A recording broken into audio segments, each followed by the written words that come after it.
After 4 nights on the east side of Big Island, we moved our home base to the western side. As much as we loved rainy Hilo, I was ready to dry out and enjoy some blissful sun-drenched days. That didn't exactly happen. For almost guaranteed sunshine, you need to stay further north, up by the Kahala Resort area. But we chose to stay in the quieter, more laid-back town of Captain Cook, and there was still rainfall and general dampness at least a portion of every day.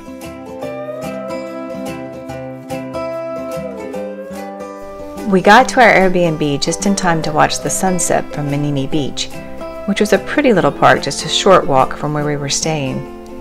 We could just see the Captain Cook Monument 1 mile across Kealakekua Bay. The park is small and I wouldn't recommend going out of your way, but it was a great place to have down the street, and it would be a nice spot to picnic after a day spent snorkeling and kayaking on the bay. Our Airbnb was one of the most interesting places I've ever stayed. An open-air South Pacific fantasy, made primarily of Indonesian teak panels. We shot a little video when we first got there. Cool.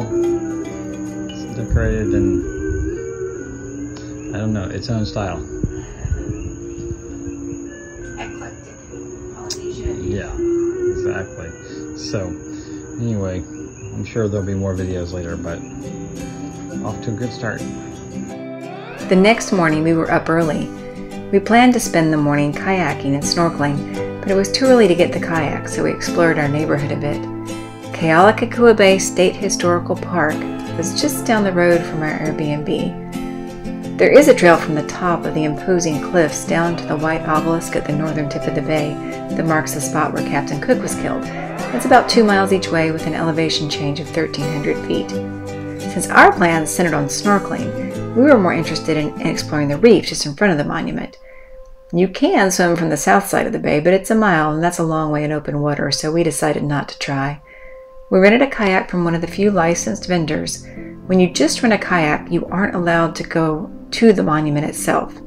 To ensure you don't land, they won't let you wear shoes when you paddle across, so wear fins that fit your bare feet. The water was calm and the paddling was easy. Getting in and out of the kayak wasn't a problem, and I didn't mind swimming with the kayak tethered to me. But the water was chilly for my Florida bones, and the recent rains made the water less clear than I'd hoped. Still, the fish didn't disappoint.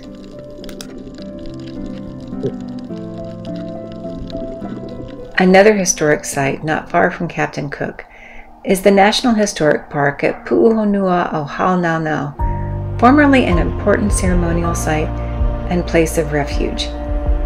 If a person under sentence of death for breaking one of the many taboos of traditional Hawaiian culture could make it to the place of refuge, he or she would be allowed to live.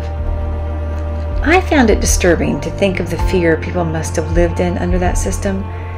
Still, from what I've read, some people find this a very moving and peaceful place.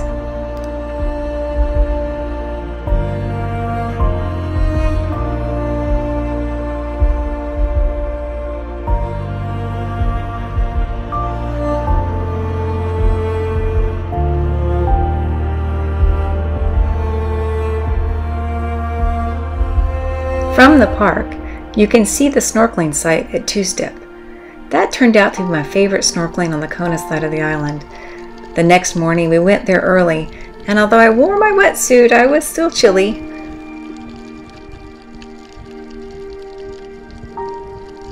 Schools of yellow tangs did warm my spirit, and a local man who let me have some hot water warmed me up too.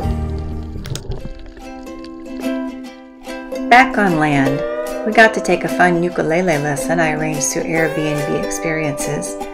We also toured a coffee farm and enjoyed great local macadamia nuts. The owner of the farm we toured was also a potter, so I bought a cool souvenir to add to my pottery collection.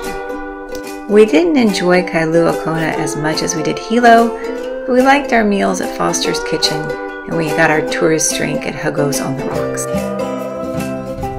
The next day, we went out on a boat for 2 dives with Kona Diving Company. Oh, I see one right there.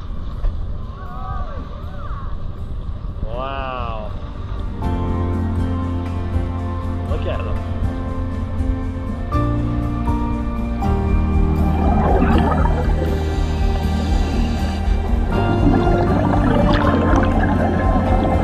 We were in a nice small group with a guide and one other guest. Our dive guide and the other guest knew a lot about the marine life of Hawaii.